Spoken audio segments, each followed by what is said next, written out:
as a Christian young man is a journey. A lot of travails, a lot of good times, a lot of not so good times. I have faith in God, like He'll lead me to the right person. Like, um, I don't really have a problem being single. I'm willing to wait, to be honest, because like I had my heart broken enough times already, so I don't want that again. Like, Being single doesn't make you defective, as if nobody wants you. It's just what you decide to do or your position, your status for a period of time. And while you're single, you should enjoy that singleness. Have fun with it, love it, embrace it. Being Christian and single is not easy. It is a big challenge for many, if not most, single Christians. Year after year, single Christians are faced with the reality of finding or not finding a mate that is suitable or at least share the same values as they do. Meet Tanisha Campbell. She is very attractive, Christian, and the single mother of a little boy. From the outlook of things, it is easy to sum up that Tanisha has it all. She is active in church, drives a nice car, graduated college, lives on her own, and has a career. However, when her busy day ends, she retires to bed alone. Well, not completely. I'm not going to lie to you and said it's easy. It is not, because as my son gets older, the longing grows where I'm wondering, when will it be my turn? When a man sees me, they're wondering, what can I do for her, right? Because it seems like she has it all.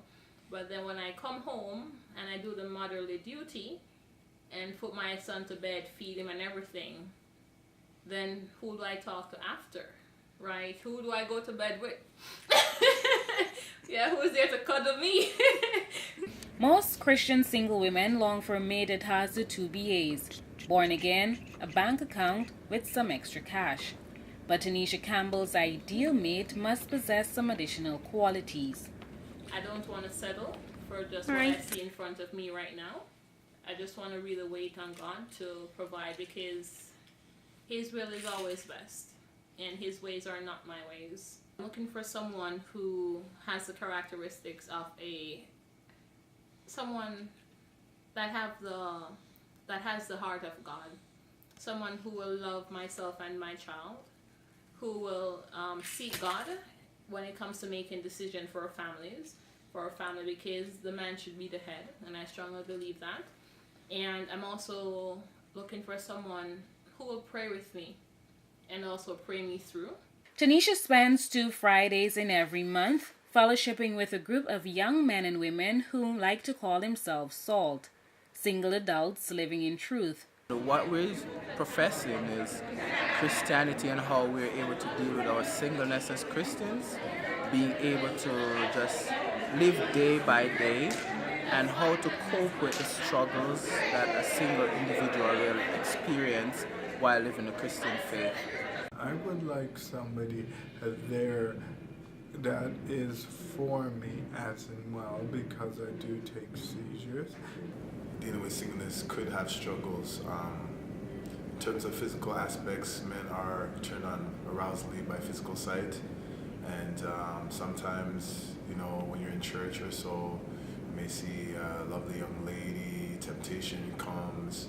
It's not only limited to the four doors of the church, but definitely that's one point. If you have young ladies wearing skirts that are high, or stuff that shows their assets, these sort of things. How do you maintain yourself when you're outside of the church? I've been in a few relationships where it's just like it seemed great, but like it wasn't following God's plan. And sometimes I wonder, like, now that I'm on the right path with God, like seeking Him first, like when that time's gonna come, like finding the right person, it's like, how do I know? When some people have some issues, as in disease or whatever you want to call it, are problems, but then again you have to look at it. When people say is Mrs. Right out there and Mr.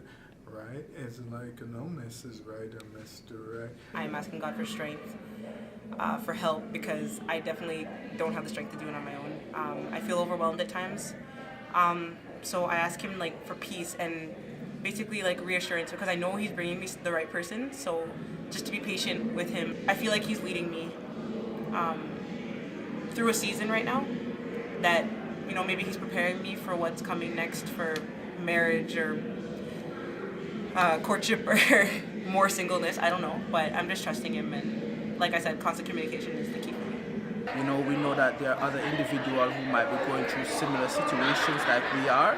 Then we're able to motivate and help each other through our struggles. But if you try to take this on, the singleness on by yourself, then when you're faced with situations and it feels pressuring, you might just cave in, you might just give in to whatever struggles that you experience. Profound introspection, sobering anecdote, and brave analytical wit, Reverend Hopeland West Smith pens, "My singleness model is not defective, just choosy." Her book positions young singles to be informed and embrace the single skin therein. You know what, I have a heart for, of course, singles on a whole, especially yes women. And because I've been, you know, single until I was 41, until I tie the knot. Yeah, and you know what, I really was okay in my singleness skin, but you know, just having that desire sometimes to say you want that person, but I didn't allow it to be a burden to me. I lived it because the fact of being single for me was that I wasn't married.